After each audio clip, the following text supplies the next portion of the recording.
Hallelujah. കർത്താവിൽ പ്രിയ സഹോദരി സഹോദരങ്ങളെ, മഹത്വത്തിൻ സാന്നിധ്യം ഈ ശുശ്രൂഷയിലേക്ക് ദൈവം നമ്മളെ ഒരുമിച്ച് കൂട്ടിയിരിക്കുകയാണ്. ഈ ശുശ്രൂഷയിൽ പങ്കെടുത്ത് പ്രാർത്ഥിക്കുന്ന എല്ലാ പ്രിയപ്പെട്ടവർക്കും നമ്മുടെ കർത്താവായ യേശു ക്രിസ്തുവിൻ്റെ കൃപയും സമാധാനവും ആശംസിക്കുകയാണ്. 62-ാം സങ്കീർത്തനം 8-ാം തിരുവചനം: ജനമേ, എന്നും ദൈവത്തിൽ ശരണം വയ്ക്കുക. സങ്കീർത്തകനിലൂടെ ദൈവത്തിന്റെ അരൂപി നമ്മോട് സംസാരിക്കുകയാണ്. കർത്താവിന്റെ ജനമേ, എന്നും ദൈവത്തിൽ ശരണം വയ്ക്കുക.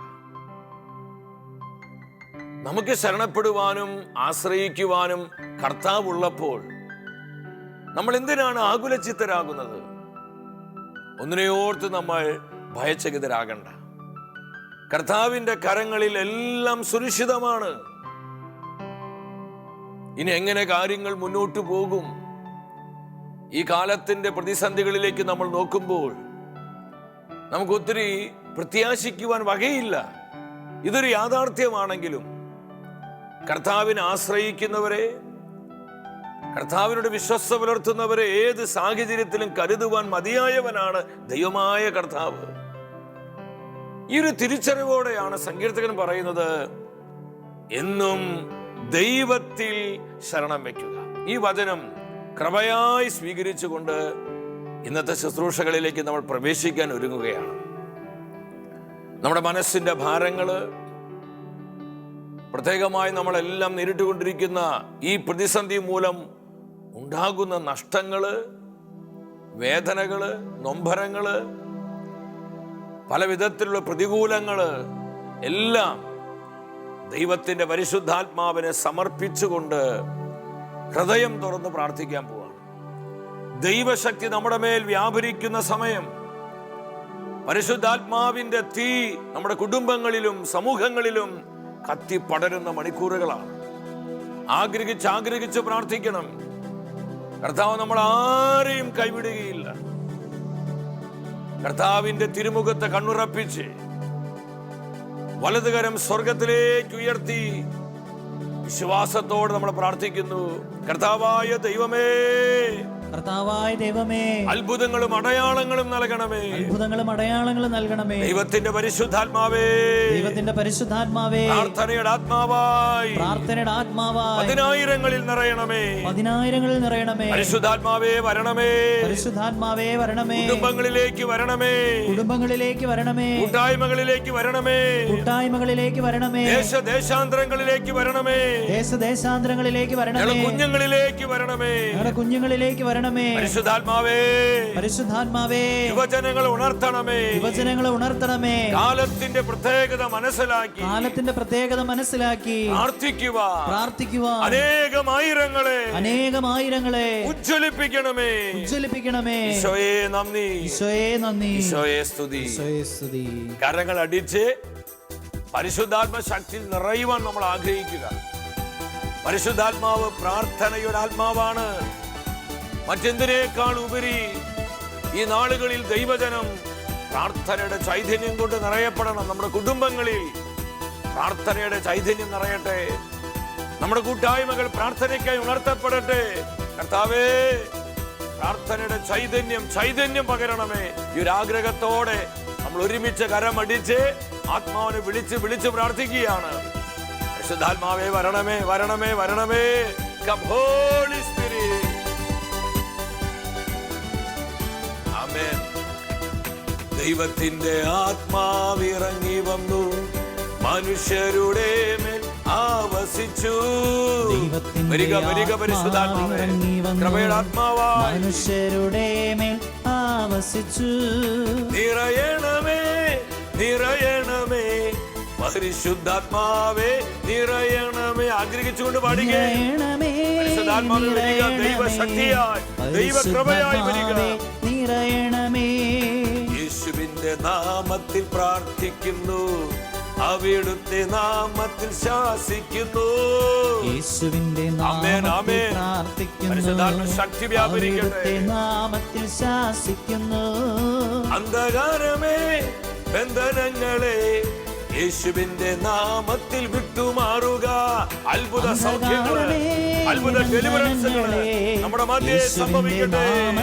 കരമുയർത്തിയടിച്ച് നിറയണമേ, നിറയണമേ പരിശുദ്ധാത്മാവേ, നിറയണമേ. ഹല്ലേലൂയ, ഹല്ലേലൂയ, ഹല്ലേലൂയ. പരിശുദ്ധാത്മാവേ നിറയണമേ, പരിശുദ്ധാത്മാവേ നിറയണമേ. എല്ലാവരും ആഗ്രഹിച്ച് ആഗ്രഹിച്ചു പറഞ്ഞേ, പരിശുദ്ധാത്മാവേ നിറയണമേ. ഇരു കരങ്ങളും സ്വർഗത്തിലേക്ക് ഉയർത്തി പരിശുദ്ധാത്മാവിൽ നിറയുവാൻ, ആത്മശക്തി നമ്മൾ പൂരിതരാകുവാൻ, പ്രാർത്ഥനയുടെ ചൈതന്യം കൊണ്ട് നമ്മൾ നിറയപ്പെടുവാൻ ആഗ്രഹിച്ച് ഇടിമുഴക ശക്തിയോടെ വിളിക്കുന്നു, പരിശുദ്ധാത്മാവേ വരിക, വരിക, വരിക. ദൈവത്തിന്റെ കാറ്റായി ഞങ്ങളുടെ മേൽ ആഞ്ഞു വീശുക. ഹല്ലേലൂയ, ഹല്ലേലൂയ, ഹല്ലേലൂയ. പാപശക്തികള്, അന്ധകാര ശക്തികള്, തിന്മയുടെ ശക്തികള്, ഈ ലോകത്തെ ഞെരുക്കുന്ന, സഭയെ ദുരിതത്തിലാക്കുന്ന എല്ലാ അന്ധകാര പോരുകളും തിന്മയുടെ ആധിപത്യങ്ങളും യേശുനാമത്താൽ, യേശു രക്തത്താൽ നിർവീര്യമാകട്ടെ. ഹല്ലേലൂയ, ഹല്ലേലൂയ, ഹല്ലേലൂയ. പരിശുദ്ധാത്മാവേ പ്രവർത്തിക്കണമേ. ആയിരങ്ങളിലെ ഇടിമിന്നൽ പോലെ ദൈവകൃപയായി അവിടുന്ന് പരിവർത്തിക്കണമേ. Spirit move. ഹല്ലേലൂയ, ഹല്ലേലൂയ, ഹല്ലേലൂയ. വരിക പരിശുദ്ധാത്മാവേ, പ്രാർത്ഥനയുടെ ആത്മാവായി, കൃപയുടെ ആത്മാവായി, ജീവന്റെ ആത്മാവായി, വചനത്തിന്റെ ആത്മാവായി, പരിത്യാഗത്തിന്റെ ആത്മാവായി പതിനായിരങ്ങളെ ഉണർത്തണമേ. Come Holy Spirit. വരിക, വരിക പരിശുദ്ധാത്മാവേ, നിറയുക പരിശുദ്ധാത്മാവേ. ദൈവവചനത്തിന്റെ മർമ്മങ്ങൾ ഗ്രഹിക്കുവാൻ ആത്മാവിന്റെ കണ്ണുകളെ പ്രകാശിപ്പിക്കണമേ. നിധിയാട് ഹൃദയം തുറന്ന പരിശുദ്ധാത്മാവേ, കർത്താവിന്റെ നിർമ്മലമായ വചനത്തിനായി ഹൃദയങ്ങളെ തുറക്കണമേ. പരിശുദ്ധ അമ്മേ, വചനത്തിന്റെ അമ്മേ, ഞങ്ങളെല്ലാവരും പ്രാർത്ഥനയുടെ ആത്മാവിനാൽ പൂരിതമാകുവാൻ അമ്മ ഞങ്ങൾക്ക് വേണ്ടി പ്രാർത്ഥിക്കണമേ. ആമേൻ. ഹല്ലേലൂയ.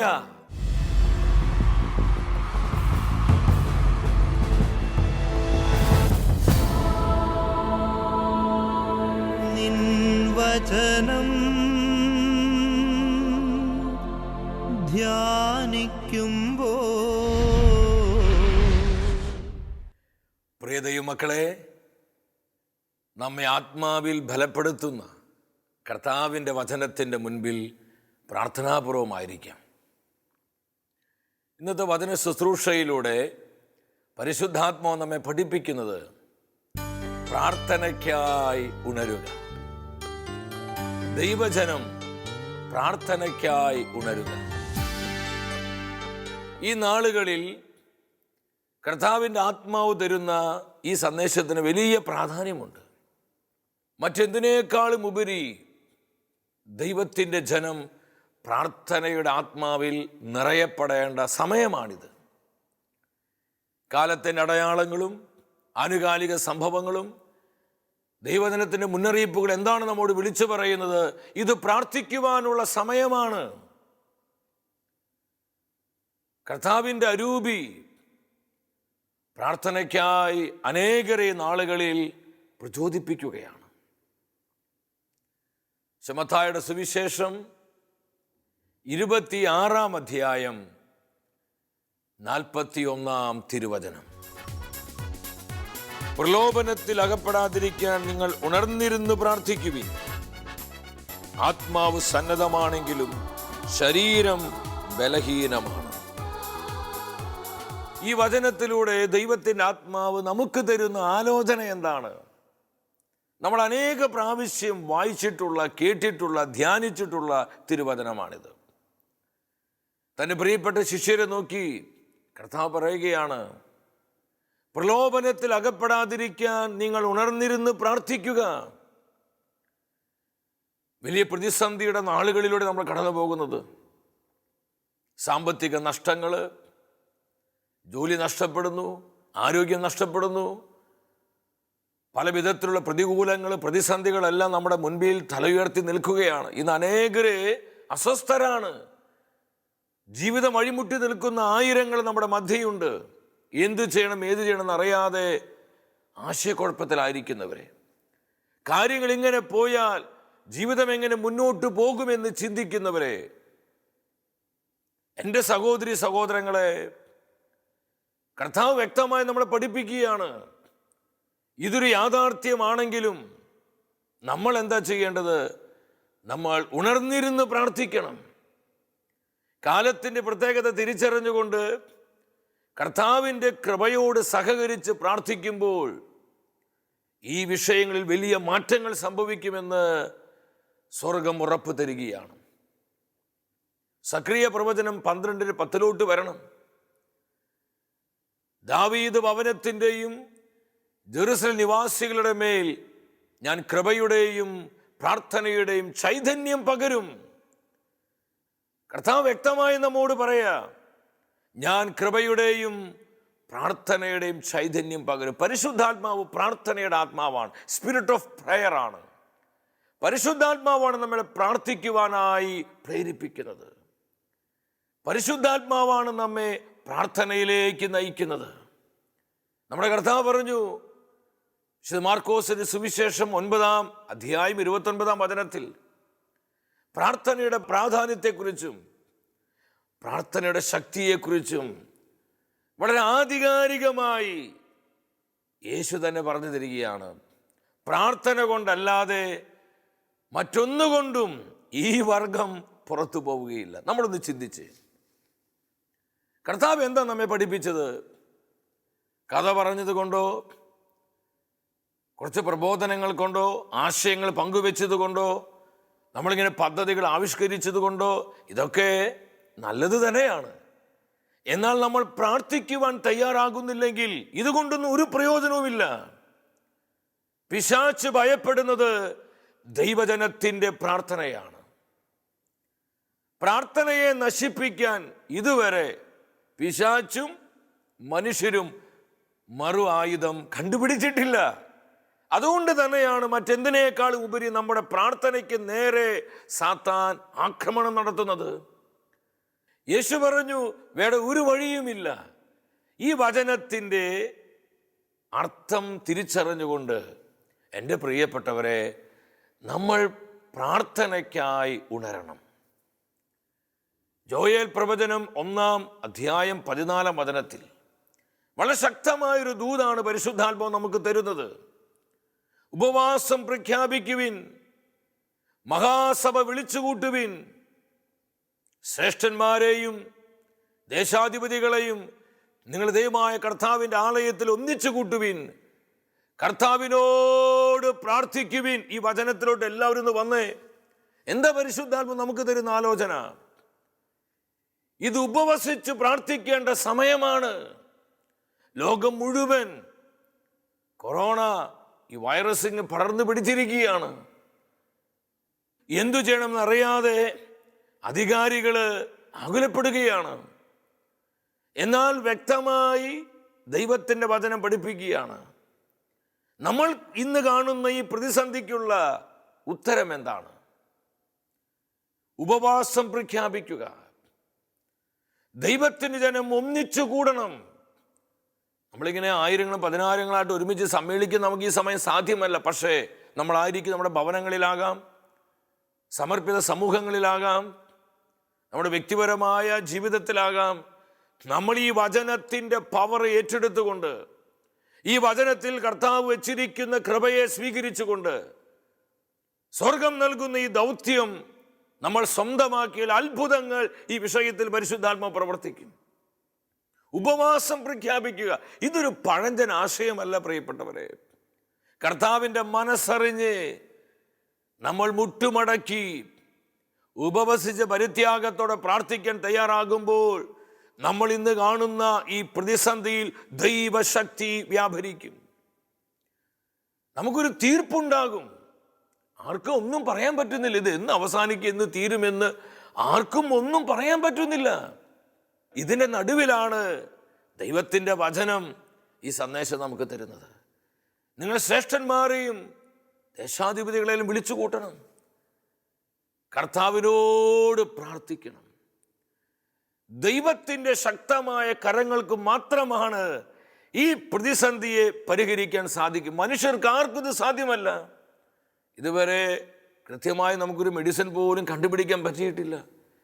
സയൻസ് ഇത്രമാത്രം വളർന്ന് വികസിച്ചെങ്കിലും ഈ കൊച്ചു വൈറസിൻ്റെ മുൻപിൽ നമ്മളെല്ലാവരും സ്റ്റക്കായി നിൽക്കുകയാണ്. ദൈവത്തിൻ്റെ കരങ്ങൾക്ക് മാത്രമാണ് ഈ പ്രശ്നത്തെ യഥാർത്ഥത്തിൽ പരിഹരിക്കാൻ കഴിയുകയുള്ളൂ. ഈ സത്യം തന്നെയാണ് വീണ്ടും വചനം നമ്മെ ഓർമ്മിപ്പിക്കുന്നത്. ജോയേൽ പ്രവചനം 2-ാം അധ്യായം 15 മുതൽ 17 വരെയുള്ള വചനങ്ങൾ, ആ തിരുവചന ഭാഗം നമുക്കൊന്ന് വായിക്കാം. സാധിക്കുന്നവരെ അത് സ്ക്രീനിലോട്ട് നോക്കി ഒരുമിച്ച് വായിക്കുക. സിയോനിൽ കാഹളം മുഴക്കുവിൻ, ഉപവാസം പ്രഖ്യാപിക്കുവിൻ, മഹാസഭ വിളിച്ചു കൂട്ടുവിൻ, ജനത്തെ ഒരുമിച്ച് കൂട്ടുവിൻ, സമൂഹത്തെ വിശുദ്ധീകരിക്കുവിൻ, ശ്രേഷ്ഠന്മാരെ വിളിച്ചു കൂട്ടുവിൻ, കുട്ടികളെയും മുലകുടിക്കുന്ന ശിശുക്കളെയും ഒന്നിച്ചു കൂട്ടുവിൻ. മണവാളൻ തൻ്റെ മണവറയും മണവാട്ടി തൻ്റെ ഉറക്കറയും വിട്ട് പുറത്തു വരട്ടെ. കർത്താവിൻ്റെ ശുശ്രൂഷകരായ പുരോഹിതന്മാർ പൂമുഖത്തിനും ബലിപീഠത്തിനും മധ്യേ നിന്ന് കരഞ്ഞുകൊണ്ട് പ്രാർത്ഥിക്കട്ടെ. എത്ര മനോഹരമായ വചനമാണിത്. ദൈവത്തിൻ്റെ ആത്മാവ് വ്യക്തമായി നമ്മോട് പറയുകയാണ്, ആർക്കും ഈ ദൗത്യത്തിൽ നിന്ന് ഒഴികഴിവില്ല. ഉപവാസം പ്രഖ്യാപിക്കണം, മഹാസഭ വിളിച്ചുകൂട്ടണം, മണവാളൻ തൻ്റെ മണവറയും മണവാട്ടി തൻ്റെ ഉറക്കറയും വിട്ട് പുറത്തു വരട്ടെ. കർത്താവിൻ്റെ പുരോഹിതന്മാർ പൂമുഖത്തിനും ബലിപീഠത്തിനും മധ്യേ നിന്ന് ഉറക്കെ ചങ്ക് പൊട്ടി നിലവിളിച്ച് പ്രാർത്ഥിക്കട്ടെ. നമ്മൾ ഇന്ന് കാണുന്ന പ്രതിസന്ധിക്കുള്ള ഉത്തരം ഇതാണ് പ്രിയപ്പെട്ടവരെ. ആർക്കും ഇതിന് ഒഴികഴിവില്ല. അവിടെ വിദ്യാഭ്യാസമോ നമ്മുടെ പ്രായമോ കഴിവുകളോ സാധ്യതയോ സൗന്ദര്യമോ ഒന്നും വിഷയമല്ല. പ്രാർത്ഥിക്കാൻ മനസ്സുണ്ടായാൽ മതി. ഈ വചനത്തിൻ്റെ കൃപ സ്വീകരിച്ചുകൊണ്ട് പ്രാർത്ഥനയ്ക്കായി നമ്മൾ ഉണരുമ്പോൾ കർത്താവിൻ്റെ കരം ഈ പ്രതിസന്ധിയുടെ മേൽ പ്രബലപ്പെടുന്നത് നമുക്ക് കാണുവാനായിട്ട് കഴിയും. സാമുവേൽ പ്രവാചകന്റെ 1-ാം പുസ്തകം 12-ാം അധ്യായം 23-ാമത്തെ വചനം എന്നെ ഒരുപാട് സ്വാധീനിച്ചൊരു വചനമാണ്. അവിടെ പ്രവാചകൻ ജനത്തോട് പറയുകയാണ്, ഞാൻ നിങ്ങൾക്ക് വേണ്ടി കർത്താവിനോട് പ്രാർത്ഥിക്കാതിരുന്നാൽ ഞാൻ വലിയ പാപമാണ് ദൈവസന്നിധിയിൽ ചെയ്യുന്നത്. എന്നെ ഞെട്ടിപ്പിച്ചൊരു വചനമാണത്. പ്രാർത്ഥിക്കേണ്ട സമയത്ത് പ്രാർത്ഥിക്കാതിരിക്കുമ്പോൾ അത് ഗുരുതരമായ പാപമാണെന്ന് ദൈവത്തിൻ്റെ തിരുവെഴുത്ത് വ്യക്തമായി നമ്മളെ പഠിപ്പിക്കുക. നമ്മൾ മദ്യം കഴിക്കുന്നതോ വ്യഭിചാരം ചെയ്യുന്നതോ കള്ളക്കടത്ത് നടത്തുന്നതോ ഇത് മാത്രമാണ് പാപമെന്ന് നമ്മൾ തെറ്റിദ്ധരിക്കരുത്. പ്രാർത്ഥിക്കേണ്ട സമയത്ത് പ്രാർത്ഥിക്കുവാൻ കൃപ ലഭിച്ചവരെ പ്രാർത്ഥിക്കുന്നില്ലെങ്കിൽ അത് വലിയ പാപമാണെന്ന് പരിശുദ്ധാത്മാവ് നമ്മളെ ഓർമ്മിപ്പിക്കുകയാണ്. അങ്ങനെയാണെങ്കിൽ പ്രിയപ്പെട്ടവരെ, ഈ കാലം പ്രാർത്ഥിക്കാനുള്ള സമയമല്ലേ? മറ്റെന്തിനേക്കാളും ഉപരി നമ്മൾ പ്രാർത്ഥനയ്ക്കായി മുട്ടുമടക്കുമ്പോൾ, കർത്താവിൻ്റെ മുൻപിൽ ദൈവകരുണയ്ക്ക് വേണ്ടി നിലവിളിച്ച് പ്രാർത്ഥിക്കുമ്പോൾ, കർത്താവിൻ്റെ കൃപയോട് സഹകരിച്ചുകൊണ്ട് നമ്മൾ കരങ്ങൾ ഉയർത്തുമ്പോൾ കർത്താവ് തന്നെ തീർപ്പുണ്ടാക്കുന്നത് കാണുവാനായിട്ട് കഴിയും. ജ്ഞാനത്തിൻ്റെ പുസ്തകം 18-ാം അധ്യായം 20 മുതൽ 22 വരെയുള്ള വചനങ്ങൾ, ഈ തിരുവചന ഭാഗങ്ങൾ നമ്മൾ ശ്രദ്ധാപൂർവം വായിച്ച് ധ്യാനിക്കുമ്പോൾ നമുക്ക് എന്താ കാണാൻ കഴിയുന്നത്? പഴയ നിയമത്തിൽ സംഭവിച്ചൊരു കാര്യമാണ്. ഇസ്രായേൽ ജനം പാപം ചെയ്തപ്പോൾ, അവർ കർത്താവിനെ വേദനിപ്പിച്ചപ്പോൾ, ദൈവവചനത്തെ ലംഘിച്ചപ്പോൾ ജനത്തിൻ്റെ മേൽ മഹാമാരി പടർന്നു പിടിക്കുകയാണ്. ഈ മഹാമാരിയുടെ നാളുകളിൽ പ്രാർത്ഥന ഉയരുകയാണ്. പ്രാർത്ഥനയിലൂടെ ആ മഹാമാരി തുടച്ചു മാറ്റപ്പെടുകയാണ്. നമുക്ക് ആ തിരുവചന ഭാഗം വായിക്കാം. നീതിമാന്മാരും മൃത്യുസ്പർശം അനുഭവിച്ചു. മരുഭൂമിയിൽ വെച്ച് ജനത്തിൻ്റെ മേൽ മഹാമാരി പടർന്നു പിടിച്ചു. എന്നാൽ ക്രോധം നീണ്ടു നിന്നില്ല. പെട്ടെന്ന് നിഷ്കളങ്കനായ ഒരു ധീരനായകൻ അവരുടെ രക്ഷയ്ക്കെത്തി. തൻ്റെ ശുശ്രൂഷയുടെ പരിചയായ പ്രാർത്ഥനയും പാപപരിഹാരത്തിൻ്റെ ധൂപാർച്ചനയും കയ്യിലെടുത്ത് അങ്ങയുടെ കോപം ശമിപ്പിക്കുകയും വിനാശത്തിന് അറുതി വരുത്തുകയും ചെയ്തു. അവൻ ക്രോധത്തെ ശമിപ്പിച്ചത് കായബലത്താലോ ആയുധശക്തിയാലോ അല്ല. എത്ര കൃത്യമാണ് കർത്താവിൻ്റെ വചനം. ജനത്തിൻ്റെ മേൽ മഹാമാരി പടർന്നു പിടിച്ച് ആയിരങ്ങൾ മരിച്ചു വീഴുകയാണ്. നമ്മൾക്ക് ഇന്ന് ലോകത്തിൽ എന്താ കാണാൻ കഴിയുന്നത്? ലോകത്തിൻ്റെ എല്ലാ രാജ്യങ്ങളിലും ഒരുപോലെ ഈ മഹാമാരി പടർന്നു പിടിച്ചു കഴിഞ്ഞു. ഓരോ ദിവസങ്ങളും ആയിരങ്ങളാണ് മരിച്ചുകൊണ്ടിരിക്കുന്നത്. നമ്മുടെ കൊച്ചു കേരളത്തിലും വ്യാപനം വർദ്ധിച്ചുകൊണ്ടിരിക്കുകയാണ്. എന്നാൽ ഈ വചനത്തിലോട്ട് നോക്കിയേ, ഈ മഹാമാരിയുടെ സമയത്ത് ഫിനെഹാസ് എന്ന് പറയുന്ന കർത്താവിൻ്റെ അഭിഷിക്തൻ ജനത്തിൻ്റെ രക്ഷയ്ക്കായി എത്തുകയാണ്. തൻ്റെ ശുശ്രൂഷയുടെ പരിചയമാകുന്ന പ്രാർത്ഥന അവൻ പ്രാർത്ഥിക്കുകയാണ്. ഈ പ്രാർത്ഥനയിലൂടെ ആ മഹാമാരിയെ തടയുകയാണ്. വ്യക്തമായി വചനം പറയുന്നു, ജനത്തിൻ്റെ മധ്യേ നിന്ന് ഈ മഹാമാരി തുടച്ചു മാറ്റിയത് കായബലത്താലോ ആയുധബലത്താലോ മറ്റ് സംവിധാനങ്ങൾ ഉപയോഗിച്ചൊന്നുമല്ല, പ്രാർത്ഥനയാണ്. പരിത്യാഗത്തോടെ പ്രാർത്ഥിച്ചപ്പോൾ, ജനത്തിന് വേണ്ടി ഹൃദയം തകർന്ന് നിലവിളിച്ചു കഴിഞ്ഞപ്പോൾ കർത്താവ് കരുണ ചൊരിയുകയാണ്.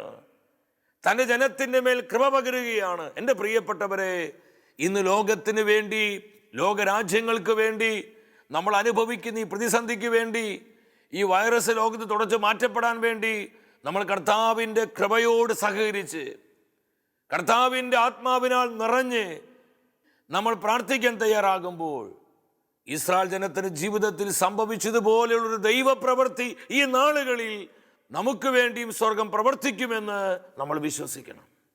ഒരു ലോകത്തിനു വേണ്ടി നമ്മൾ പ്രാശ്ചിത്തം ചെയ്ത് പരിത്യാഗമെടുത്ത് തീഷ്ണതയോടെ പ്രാർത്ഥിക്കണം. കർത്താവിൻ്റെ സഭയ്ക്ക് വേണ്ടി നമ്മൾ പ്രാർത്ഥിക്കണം. സഭ ഇന്ന് ഒരുപാട് പ്രതിസന്ധികളിൽ പോയിക്കൊണ്ടിരിക്കുകയാണ്. തിരുസഭയ്ക്ക് വേണ്ടി പ്രാർത്ഥിക്കുവാൻ നമ്മൾ ഉണരണം. സാമുവേൽ പ്രവാചകൻ 1-ാം പുസ്തകം 7-ാം അധ്യായം 3 മുതൽ 13 വരെയുള്ള വചനങ്ങളാണ്.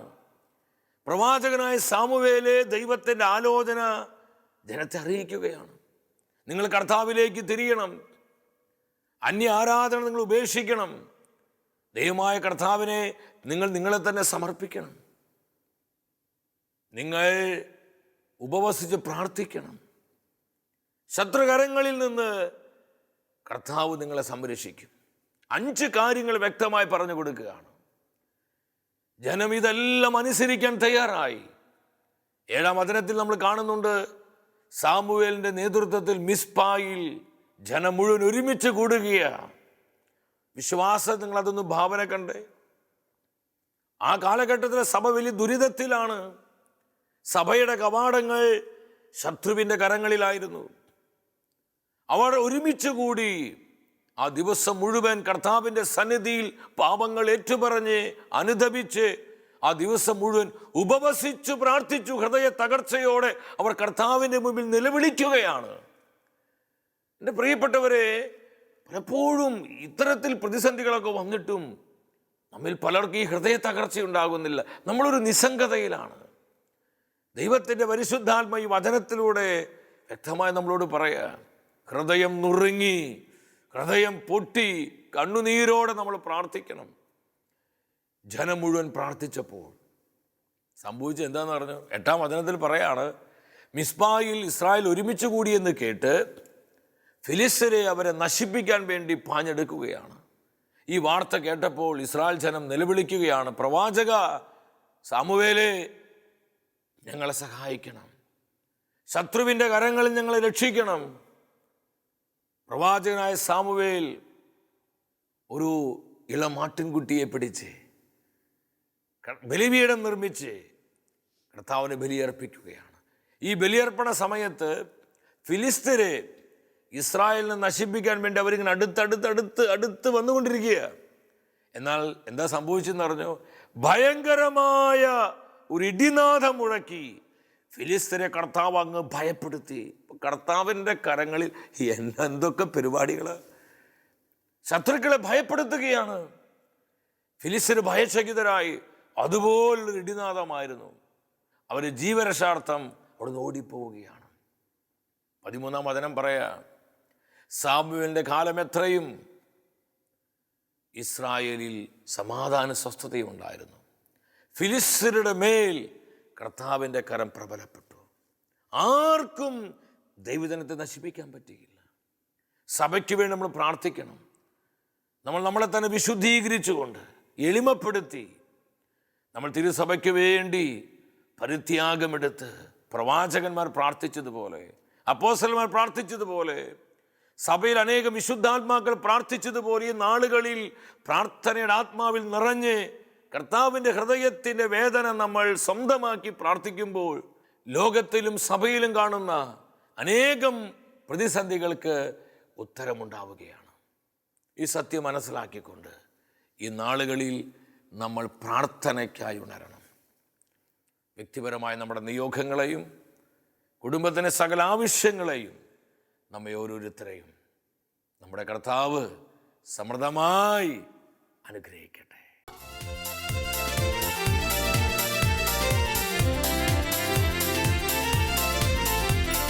മഹത്വമേ മഹത്വമേ മഹത്വത്തിൻ രാജാ